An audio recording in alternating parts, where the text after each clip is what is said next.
तर विद्यार्थी मित्रांनो, पुढचा पॉइंट आपल्याला पाहायचा आहे डायजेशन इन स्मॉल इंटेस्टाइन. मागच्या तासात आपण डायजेशन इन बकल कॅव्हिटी आणि डायजेशन इन स्टमक पाहिलं. बकल कॅव्हिटी मध्ये काय होते, जे फूड मटेरियल आपण कंझ्युम करतो, दाताच्या मदतीने त्याचं बारीक तुकड्यामध्ये रूपांतर करतो, स्मॉलर पीसेस करतो. नंतर टंगच्या मदतीने त्याच्यामध्ये सलायवा मिक्स केली जाते आणि एक अन्नाचा गोळा तयार होतो, त्याला आपण बोलस म्हणतो.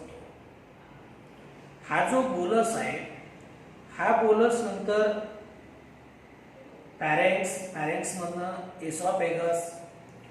इसॉफेगस मध्ये पेरिस्टॅल्टिक मुवमेंट म्हणजे वेव्ह लाईक मुवमेंट तयार होते आणि हळूहळू हा जो बोलस आहे तो स्टमक कडे यायला. स्टमक आणि इसॉफेगसच्या जंक्शनला गॅस्ट्रो इसॉफेजियल स्फिंक्टर आहे, तिथनं तो स्टमक मध्ये पास होतो. नंतर स्टमक मध्ये आल्यानंतर स्टमक मध्ये ज्या गॅस्ट्रिक ग्लँड आहेत त्या गॅस्ट्रिक ज्यूस सिक्रेट करतायत. हा बोलस म्हणजे थोडक्यात फूड मटेरियल स्टमक मध्ये 4 ते 5 तासापर्यंत काय होते, तिथे थांबते. मग हा गॅस्ट्रिक ज्यूस त्याच्यामध्ये मिक्स केला जातो, तर त्याला आपण चाईम म्हणतो. मग गॅस्ट्रिक ज्यूस मध्ये जो HCl आहे, ते HCl चा रोल आपण पाहिला. नंतर प्रो एन्झाईम पेप्सिनोजेन त्याचं कन्व्हर्जन HCl च्या मदतीने पेप्सिनोजेन मध्ये झालं, हे आपण पाहिलं. पेप्सिनोजेन नंतर काय करतोय, प्रोटीन जो आहे त्याला ब्रेक डाऊन करतोय. काय करतो, त्याला ब्रेक डाऊन करतो प्रोटीओजेस आणि पेप्टोन्स मध्ये. आता ऍक्च्युअली प्रोटीओजेस आणि पेप्टोन्स हे पार्शियली डायजेस्टेड प्रोटीन्स आहेत. काय पार्शियली डायजेस्टेड प्रोटीन्स आहेत. नंतर आपण रेनिन बद्दल पाहिलं. लहान मुलामध्ये गॅस्ट्रिक ज्यूस मध्ये रेनिन नावाचा एन्झाईम असतो. तो काय करतो, त्यांच्यामध्ये जे दुधामध्ये मिल्क प्रोटीन आहे त्याच्या डायजेशनसाठी मदत करतो, हे आपण पाहिलं. आता मी तुम्हाला याच्या अगोदर सांगितलं होतं की हा जो नेटचा पिरियड आहे, याच्यामध्ये काय करा, सगळे पॉईंट त्यासाठीच मी तुम्हाला बोर्डवरती दिले की जे तुम्ही व्हिडिओ वॉच करून त्याच्या साईड बाय साईड नोट्स तयार करू शकता. नोट्स तुम्हाला मिळणारच आहे, अशातला भाग नाही, पण तुम्ही काय करा, साईड बाय साईड नोट्स तयार करण्याचा प्रयत्न करा. आता पुढचा पॉईंट आपल्याला पाहायचा आहे डायजेशन इन स्मॉल इंटेस्टाइन. मागच्या तासाला मी तुम्हाला मुद्दा क्लिअर करून दिला होता की डायजेशन एलिमेंटरी कॅनॉल मध्ये 3 ठिकाणी होतं. एक म्हणजे बकल कॅव्हिटी, दुसरं म्हणजे स्टमक आणि तिसरं म्हणजे स्मॉल इंटेस्टाइन. आता बघा, पार्शियल डायजेशन थोड्याफार प्रमाणात कुठे होतं, बकल कॅव्हिटी. बऱ्यापैकी डायजेशन कुठे होतं, स्टमक मध्ये. आणि सगळं कंप्लीट डायजेशन ज्याला आपण म्हणतो ते कुठे होतं, स्मॉल इंटेस्टाइन मध्ये. म्हणजे major digestive activity they occurs in small intestine. आता याच्या अगोदर तर तुम्हाला हे माहित पाहिजे की स्मॉल इंटेस्टाइन मध्ये 3 पार्ट आहे. किती पार्ट आहे, 3 पार्ट. एक म्हणजे पहिला पार्ट कुठला आहे, डिओडिनम. दुसरा पार्ट जेजुनम आणि तिसरा पार्ट जो आहे तो इलियम. तिसरा पार्ट कुठला आहे, इलियम. आता बघूयात आपण स्मॉल इंटेस्टाइन मध्ये नेमकं डायजेशन कसं होतंय. आता बघा, various types of movements they are generated by muscularis layer of small intestine. आता मस्क्युलॅरिस लेयर कुठली, इथे बघा, मस्क्युलॅरिस म्हणजे ही सेकंड लेयर. बघा, सगळ्यात आउटर मोस्ट कुठली आहे, सेरोसा. त्याच्यानंतरची कुठली आहे, मस्क्युलॅरिस. त्याच्यामधली लेयर कुठली, त्याच्यानंतरची पुढची सब म्युकोसा. आणि इनर मोस्ट कुठली आहे, दॅट इज कॉल्ड ॲज म्युकोसा. अगदी एक पॉइंट क्लिअर करून घ्या. आता बघा, आपण कुठली लेयर म्हणतो, मस्क्युलॅरिस लेयर. कुठली, मस्क्युलॅरिस लेयर. या मस्क्युलॅरिस लेअरमुळे काय होते, या स्मॉल इंटेस्टाईनमुळे वेगवेगळ्या मुवमेंट जनरेट होतात. कुठल्या लेअरमुळे? मस्क्युलॅरिस. पहिला तो मुद्दा लक्षात घ्या. मस्क्युलॅरिस या लेअरमुळे स्मॉल इंटेस्टाईनच्या वेगवेगळ्या पार्टमध्ये वेगवेगळ्या मुवमेंट्स जनरेट होतात. बरोबर आहे. आता मस्क्युलॅरिस लेअर मध्ये दोन प्रकारच्या मसल आपण पाहिल्या होत्या. कुठल्या कुठल्या पाहिल्या होत्या? मेन दोन प्रकारच्या, लॉन्जिट्युडिनल आणि सर्क्युलर. आपण आणखी एक पाहिलं होतं ऑब्लिक मसल, पण त्या स्मॉल इंटेस्टाईन मध्ये ऍब्सेंट, सॉरी लार्ज इंटेस्टाईन मध्ये नाही. तर या दोन प्रकारच्या मसल या मस्क्युलॅरिस लेअर मध्ये आहेत. त्याच्यामुळे स्मॉल इंटेस्टाईनच्या वेगवेगळ्या पार्टमध्ये वेगवेगळ्या मुवमेंट काय होतात, हालचाली जनरेट होतात. These movement help in mixing up of food with various secretion of intestine and help in digestion. मग बघा, आता या ज्या वेगवेगळ्या मुवमेंट्स आहेत, या मुवमेंटमुळे काय होतंय, फूड मटेरियलचं मिक्सिंग होतं.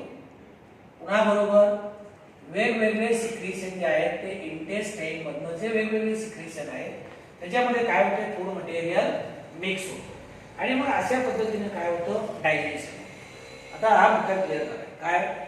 मस्क्युलॅरिस लेअर मध्ये ज्या लॉन्जिट्युडिनल आणि सर्क्युलर मसल्स आहेत याच्यामुळे इंटेस्टाईनच्या वेगवेगळ्या पार्टमध्ये वेगवेगळ्या मुवमेंट जनरेट होतात. या मुवमेंटमुळे काय होते, इंटेस्टाईन मधले जे वेगवेगळे सिक्रेशन्स आहेत हे सिक्रेशन फूड मटेरियल मध्ये मिक्स होत आहे. म्हणजे याचा अर्थ काय होतोय, त्याची मदत कुणाला होते, हेल्प्स इन डायजेशन. हा मुद्दा क्लिअर झाला. चला, बाईल juice, pancreatic juice and intestinal juice, these are secretion released into small intestine. आता स्मॉल इंटेस्टाईन मध्ये काय काय रिलीज होते किंवा काय काय सिक्रेशन आहे स्मॉल इंटेस्टाईन मध्ये? बघा, लिव्हरनं सिक्रेट केलेला बाईल ज्यूस गॉल ब्लॅडर मध्ये साठवून ठेवला. पॅनक्रियानं सिक्रेट केलेला पॅनक्रियाटिक ज्यूस पॅनक्रियाटिक डक्ट घेऊन आली. गॉल ब्लॅडर कडनं बाईल डक्ट आली. या दोन्ही एकमेकीला जॉईन झाल्या, हिपॅटो पॅनक्रियाटिक डक्ट तयार झाले. बरोबर आहे.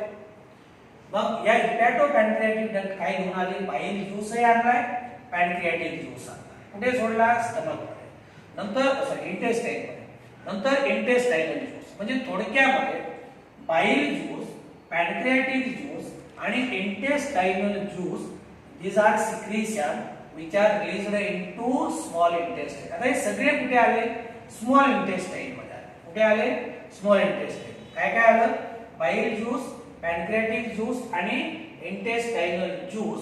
these are the secretions which are released into small intestine. आणि आता मी तुम्हाला सांगितलं बाईल ज्यूस आणि पॅनक्रियाटिक ज्यूस हिपॅटो पॅनक्रियाटिक डक्टच्या माध्यमातून कुठे सोडले, स्मॉल इंटेस्टाईन. पॅनक्रियाटिक ज्यूस मध्ये काय काय बघा, पॅनक्रियाटिक ज्यूस कंटेन्स, आता आपल्याला प्रत्येकामध्ये कुठले घटक आहेत हे पाहिजे. Pancreatic juice content inactive enzymes like, आता हे सगळे इनॅक्टिव्ह आहेत, नंतर ते ऍक्टिव्ह फॉर्म मध्ये कन्वर्ट होतात.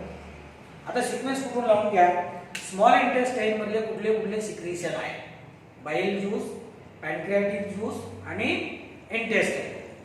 मग आता पॅनक्रियाटिक ज्यूस मध्ये इनॅक्टिव्ह एन्झाइम्स आहे, म्हणजे यांना आपण प्रो एन्झाइम्स काय म्हणतो, प्रो एन्झाइम्स. कुठले, ट्रिप्सिनोजेन, कायमोट्रिप्सिनोजेन, प्रोकार्बोक्सीपेप्टिडेजेस, अमायलेजेस, लायपेजेस, न्यूक्लिएजेस. किती प्रकारचे लक्षात ठेवा ना, पॅनक्रियाटिक ज्यूस मध्ये 6 प्रकारचे इनऍक्टिव्ह एन्झाइम्स आहेत. ट्रिप्सिनोजेन, कायमोट्रिप्सिनोजेन, प्रोकार्बोक्सीपेप्टिडेजेस, अमायलेजेस, लायपेजेस आणि न्यूक्लिएजेस. हा मुद्दा क्लिअर झाला. आता ट्रिप्सिनोजेन त्याचं कन्वर्जन आपल्याला कशात करायचंय, active enzyme. Trypsinogen is activated by enzyme enterokinase. Enterokinase secreted by intestinal mucosa into active trypsin. बघा, पॅनक्रियाटिक ज्यूस मधला हा कुठला एन्झाइम आहे, ट्रिप्सिनोजेन. तो कसा आहे, इनऍक्टिव्ह एन्झाइम. मग काय होते, जे इंटेस्टाइनल म्युकोसा आहे इंटेस्टायनलच्या म्युकोसा या लेअरमध्ये एंटेरोकायनेज नावाचा एन्झाइम सिक्रेट होतो. हा एंटेरोकायनेज काय करतो, इनएक्टिव्ह ट्रिप्सिनचे कन्व्हर्जन ऍक्टिव्ह फॉर्म मध्ये करतो. म्हणजे कशामध्ये, ट्रिप्सिन मध्ये. कशामध्ये, ट्रिप्सिन. आता हे झालं एक पर्याय. आता बाईल बद्दल बोलूया. आता बघा, बाईल रिलीज्ड इनटू डिओडिनम. बाईल कुठे रिलीज केला, डिओडिनम. पॅनक्रियाटिक ज्यूस कुठे रिलीज केला, तोही तिथेच. आता पॅनक्रियाटिक ज्यूस थोडा वेळ आपण बाजूला ठेवूया. आपण येऊयात आता बाईल. बाईल कुठे रिलीज झाला, डिओडिनम. डिओडिनम म्हणजे स्मॉल इंटेस्टाइनचा पहिला भाग. डिओडिनम म्हणजे स्मॉल इंटेस्टाइनचा पहिला भाग. मग काय याच्यामध्ये, बाईल पिगमेंट्स. आता बाईल पिगमेंट दोन प्रकारचे, एक आहे बिलिरुबिन आणि दुसरा आहे बिलिवर्डिन. म्हणजे बाईल ज्यूस मध्ये काय काय, जसं पॅनक्रियाटिक ज्यूस मध्ये आपण पाहिलं तसं बाईल ज्यूस मध्ये बाईल पिगमेंट आहे, बिलिरुबिन, बिलिवर्डिन. नंतर त्याच्यामध्ये बाईल सॉल्ट्स आहे, नंतर कोलेस्टेरॉल आहे आणि फॉस्फोलिपिड. पण त्याच्यामध्ये कुठल्याही प्रकारचा एन्झाईम नाही. एक लक्षात घ्या, मी याच्या अगोदरही तुम्हाला सांगितलं की बाईल ज्यूस मध्ये कुठल्याही प्रकारचा एन्झाईम नाही. बाईल ज्यूस मध्ये काय काय पाहिलं, बाईल पिगमेंट, बाईल सॉल्ट, कोलेस्टेरॉल आणि चौथं जे आहे ते फॉस्फोलिपिड. पण एन्झाईम नाही. Bile help in emulsification of fat. Emulsification, फॅटचं एमल्सिफिकेशन म्हणजे काय, break down of fat into very small micelles. म्हणजे very small pieces. Break down of fat, फॅटचं एमल्सिफिकेशन कशामध्ये, स्मॉल मायसेल्स म्हणजे स्मॉल पार्टिकल्स, लहान लहान तुकडे पडते. बाईल आल्सो ऍक्टिव्हेट लायपेज. बाईल एन्झाईम काय करतो, बाईल काय करतो, लायपेज एन्झाईमला ऍक्टिव्हेट करतो. मग लायपेज एन्झाईम कुणावरती ऍक्ट होईल, लिपिड. लायपेज म्हणलं का तो काय करतो, लिपिडचं ब्रेकडाऊन करतो.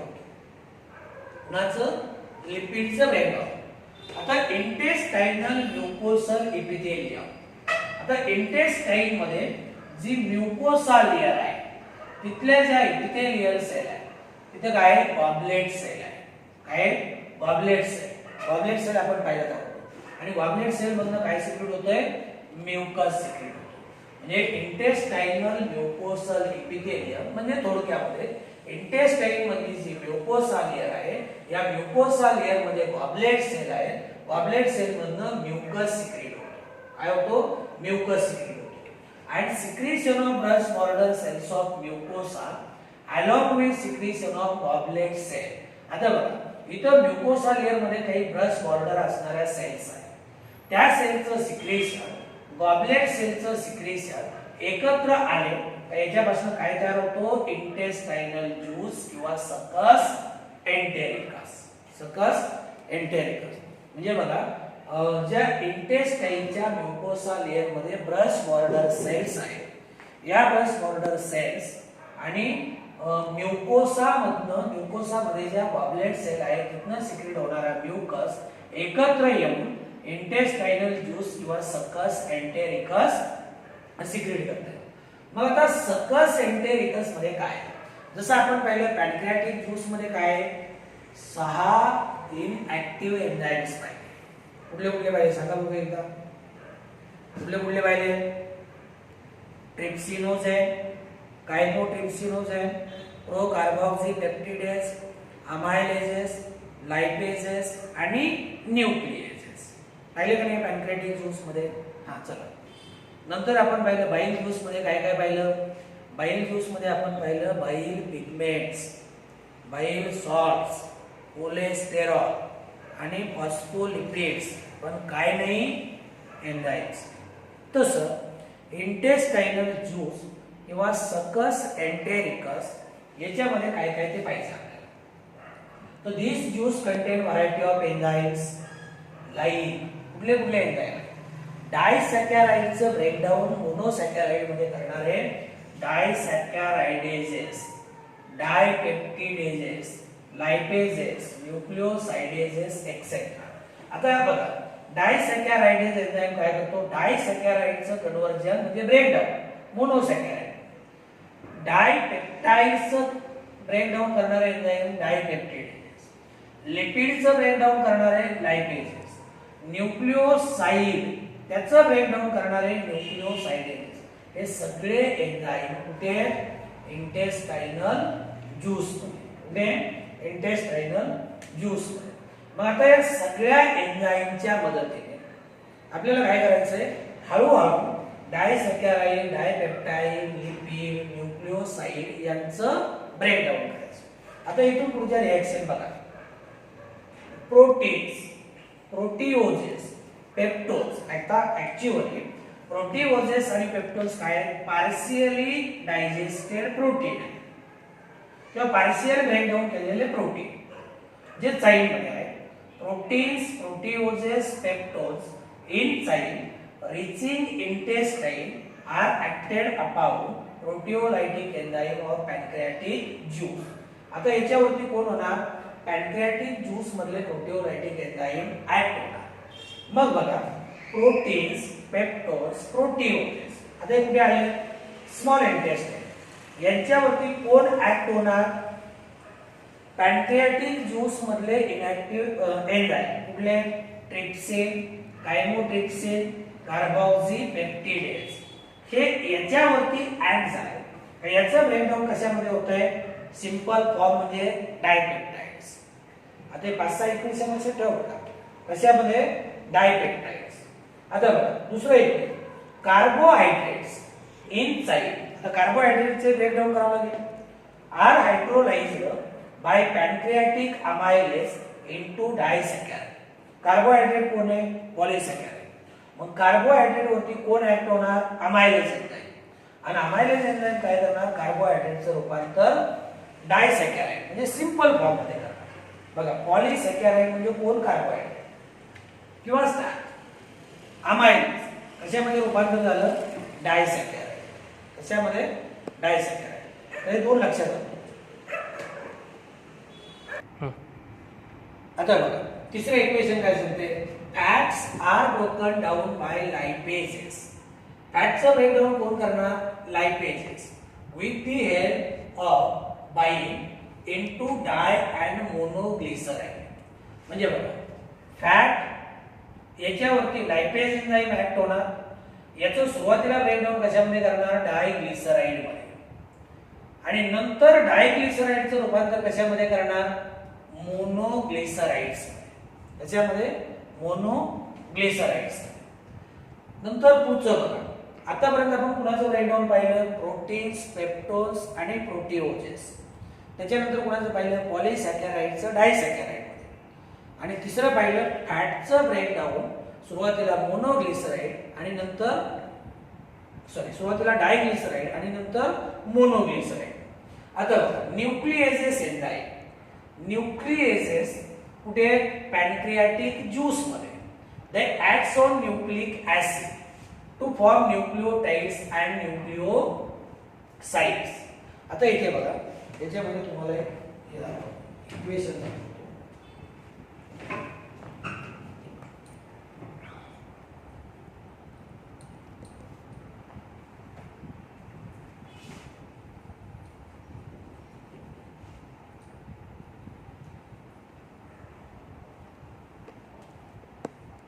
इथं बघा न्यूक्लिक ऍसिड. बघा आपल्यामध्ये दोन प्रकारचे न्यूक्लिक ऍसिड आहे. न्यूक्लिक ऍसिड किती प्रकारचे, दोन प्रकारचे. एक आहे डीएनए आणि दुसरा जो आहे तो आरएनए. डीएनए आणि आरएनए. आता डीएनए म्हणजे डीऑक्सीरायबोज न्यूक्लिक ऍसिड, जे की आपल्यामध्ये जेनेटिक मटेरियल आहे. म्हणजे डीएनए काय करतोय, आपले जे अनुवांशिक गुणधर्म आहेत ते पुढच्या पिढीकडे ट्रान्सफर करण्यासाठी मदत करतो. आता हे जे दोन्ही न्यूक्लिक ऍसिड आहे, न्यूक्लिएज नावाचा एन्झाईम काय करतो, त्यांचं ब्रेकडाऊन न्यूक्लिओटाइड्स आणि न्यूक्लिओसाइड मध्ये करतो. आता न्यूक्लिओटाइड्स आणि न्यूक्लिओसाइड बघा. आता डीएनए मध्ये काय, एक शुगर आहे, पेंटोज शुगर, कारण त्याच्यामध्ये 5 कार्बन आयटम असतात. हे कोण झालं, पेंटोज शुगर. आता इथे बघा या पेंटोज शुगरला, पेंटोज शुगरचा हा पहिला कार्बन आहे, याला इथे फॉस्फेट ग्रुप अटॅच झाला आणि 5 नंबरचा नायट्रोजन बेस, नायट्रोजन बेस. आणि 5 नंबरच्या कार्बनला कोण अटॅच झाला? Phosphate group. आता हे जे स्ट्रक्चर आहे याला म्हणायचं न्यूक्लिओटाइड. कसं तयार झालं? Sugar plus nitrogen base plus phosphate group कोण तयार झालं? दिस इज कॉल्ड ॲज न्यूक्लिओटाइड. कुणाचा न्यूक्लिओटाइड आहे? हा डीएनएचा, आरएनएचा. आता दुसरं स्ट्रक्चर बघा. ही काय झाली? Pentose sugar. कोण झाले? Pentose sugar. याच्या दुसऱ्या पहिल्या कार्बनला कोण अटॅच आहे? Nitrogen base. याला म्हणायचं न्यूक्लिओसाइड. म्हणजे शुगर प्लस नायट्रोजन बेस कोण झालं? न्यूक्लिओसाइड. कोण झालं? न्यूक्लिओसाइड. आता हे न्यूक्लिक ऍसिडचे न्यूक्लिओटाइड आहे. मग आपलं म्हणणं काय की पॅनक्रियाटिक ज्यूस मध्ये जो न्यूक्लियस नावाचा एन्झाइम आहे तो न्यूक्लिक ऍसिड वरती काय होतो? ऍक्ट होतो. आणि न्यूक्लिक ऍसिडचं रूपांतर कशामध्ये? न्यूक्लिओटाइड. आणि नंतर न्यूक्लिओटाइडचं रूपांतर कशामध्ये? न्यूक्लिओसाइड मध्ये. कशामध्ये? न्यूक्लिओसाइड. आता हे नंतर एक दुसरा वेगळा टॉपिक आहे त्याच्यामध्ये तुम्हाला हे डिटेल आहे. फक्त आतापर्यंत एवढं लक्षात ठेवा, न्यूक्लिक ऍसिड वरती न्यूक्लियस नावाचा एन्झाइम ऍक्ट होतो आणि त्याचं सुरुवातीला रूपांतर न्यूक्लिओटाइड मध्ये आणि नंतर कशामध्ये? न्यूक्लिओसाइड. मग इथे बघा रिएक्शन दाखवली. न्यूक्लिक ऍसिड कुणावरती ऍक्ट होत आहे? न्यूक्लिओटाइड्स वरती आणि नंतर मग न्यूक्लिओसाइड्स तयार होतात. नंतर पुढची बघा एन्झाइम्स इन सकस एंटेरिकस म्हणजे इंटेस्टाइनल ज्यूस. कुठले? Intestinal acts on end products of above reactions. आता हे वरच्या रिएक्शन्स आहेत याच्यावरती ऍक्ट होतात. म्हणजे आता यांचे एंड प्रोडक्ट कुठले? यांचे एंड प्रोडक्ट आले amino dipeptide, maltose, lactose, sucrose याच्यावरती ऍक्ट होतो टू फॉर्म सिंपल ऍब्सॉर्बेबल फॉर्म. शेवटी काय होणार? इंटेस्टाइनल ज्यूस मधले जे एन्झाइम आहेत ते आता इथून वरच्या प्रोडक्ट वरती ऍक्ट होणार आणि त्यांचं कन्व्हर्जन ऍब्सॉर्बेबल फॉर्म मध्ये म्हणजे सहजासहजी ते कुठे घेतले जातील? ब्लड व्हेसल मध्ये. इंटेस्टाइन मधून कुठे घेतले जातील? Blood vessel. These final steps in digestion occurs very close to mucosal epithelial cells of intestine. आता रिएक्शन जे आहे फायनल स्टेप कुठे होत आहे? Very close to mucosal epithelium of small intestine. आता याच्यामध्ये काय होते? डायपेप्टाइड. आपण पाहिले ना पॉलीपेप्टाइडचं कन्व्हर्जन डायपेप्टाइड. मग डायपेप्टाइड्स वरती डायपेप्टिडेज एन्झाइम ऍक्ट होणार. याचं ब्रेकडाऊन कशामध्ये करणार? Amino acid. अमायनो ऍसिड मोकळे झाले. माल्टोज वरती माल्टेज एन्झाइम. आता माल्टोज कोण आहे? डायसॅकॅराइड. लॅक्टोज डायसॅकॅराइड. सुक्रोज पॉलीसॅकॅराइड. म्हणजे अगोदर आपण काय केलंय? पॉलीसॅकॅराइडचं कन्व्हर्जन डायसॅकॅराइड मध्ये केलं. पॉलीसॅकॅराइडचं डायसॅकॅराइड. आता तिन्ही डायसॅकॅराइड. तर पहिले बघा माल्टोज. माल्टोज वरती माल्टेज एन्झाइम ऍक्ट होणार आणि तो काय करणार? माल्टोजला ब्रेकडाऊन करणार ग्लुकोज आणि ग्लुकोज म्हणजे दोन ग्लुकोज मॉलिक्यूल. लॅक्टोज वरती लॅक्टेज एन्झाइम ऍक्ट होणार आणि तो काय करणार? ग्लुकोज आणि गॅलॅक्टोज मध्ये त्याचं रूपांतर करणार दोन मॉलिक्यूल. सुक्रोज वरती सुक्रेज एन्झाइम ऍक्ट होणार आणि ग्लुकोज आणि फ्रुक्टोज तयार होणार. तसं न्यूक्लिओटाइड्स वरती न्यूक्लिओटाइडेज एन्झाइम ऍक्ट होणार. कोण तयार झालं? न्यूक्लिओसाइड. आणि परत न्यूक्लिओसाइड वरती न्यूक्लिओसाइडेज एन्झाइम ऍक्ट होणार आणि शेवटी शुगर आणि नायट्रोजन बेस काय होणार? सेपरेट होणार. तसं डाय आणि मोनोग्लिसराइड याच्यावरती लायपेज एन्झाइम ऍक्ट होणार. याचं ब्रेकडाऊन कशामध्ये करणार? Fatty acid plus glycerol. Fatty acid plus glycerol. तर हे झालं डायजेशन इन स्मॉल इंटेस्टाइन. तर इकडे लक्ष द्या. शेवटचा पॉईंट आपल्याला पाहायचा आहे लार्ज इंटेस्टाइन. आता जे काही डायजेशन झाले तीनच पार्ट मध्ये झालं. पार्शियल डायजेशन झालं बकल कॅव्हिटी मध्ये, बऱ्यापैकी डायजेशन झालं स्टमक मध्ये आणि कंप्लीट डायजेशन जे आहे ते स्मॉल इंटेस्टाइन मध्ये. आपण सगळं पाहिलं पॉलीपेप्टाइडचं कन्व्हर्जन डायपेप्टाइड मध्ये झालं, पॉलीसॅकॅराइडचं कन्व्हर्जन डायसॅकॅराइड मध्ये, डायसॅकॅराइडचं मोनोसॅकॅराइड मध्ये, फॅटचं कन्व्हर्जन आपण पाहिलं. तर ओव्हरऑल डायजेस्टिव्ह ऍक्टिव्हिटी कंप्लीट झाल्या. आता लार्ज इंटेस्टाईन मध्ये कुठल्याही प्रकारचं डायजेशन होत नाही. जे काही अनडायजेस्टेड आहे, जे काही अनऍब्सॉर्ब आहे. आता इथे बघा, समजा काय हा आपला स्मॉल इंटेस्टाईन आहे. या स्मॉल इंटेस्टाईन मध्ये जे काही डायजेस्टेड फूड आहे, आता इथे याच्या बाजूला काय आहे, ब्लड वेसल आहे. काय आहे, ब्लड वेसल. हे सगळं डायजेस्टेड फूड मटेरियल कुठे ऍब्सॉर्ब केलं जाईल, या ब्लड वेसल मध्ये दिलं जाईल. आलं लक्षामध्ये? म्हणजे तुमचं ग्लुकोज असेल, फ्रुक्टोज असेल, अमायनो ऍसिड असतील किंवा फॅटी ऍसिड, ग्लिसरॉल, हे सगळे या स्मॉल इंटेस्टाईन मधून कुठे ऍब्सॉर्ब केले, ऍब्सॉर्ब केले ब्लड वेसल मध्ये. मग आता काय राहिलं, अनडायजेस्टेड आणि अनऍब्सॉर्ब सबस्टन्सेस. ते सरळ पुढे पास होतात पुढे लार्ज इंटेस्टाईन मध्ये. तर undigested unabsorbed substances they are passed into large intestine. आता स्मॉल इंटेस्टाईन मधून कुठे गेले ते लार्ज इंटेस्टाईन मध्ये. No digestive activity occurs in large intestine. सांगितलं का नाही? लार्ज इंटेस्टाईन मध्ये कुठल्याही प्रकारची डायजेस्टिव्ह ऍक्टिव्हिटी होत नाही. पण काही लार्ज इंटेस्टाईनचे फंक्शन्स आपल्याला पाहिजे. आता कुठले फंक्शन्स आहेत? Absorption of some water, minerals and certain drugs. थोड्याफार प्रमाणात काय होतात, लार्ज इंटेस्टाईन मधून ऍब्सॉर्ब होतात. नंतर secretion of mucus which adheres undigested waste particle together and lubricate for easy passage. आता इथे बघा, लार्ज इंटेस्टाईन मधनं म्युकस सिक्रीट होतो.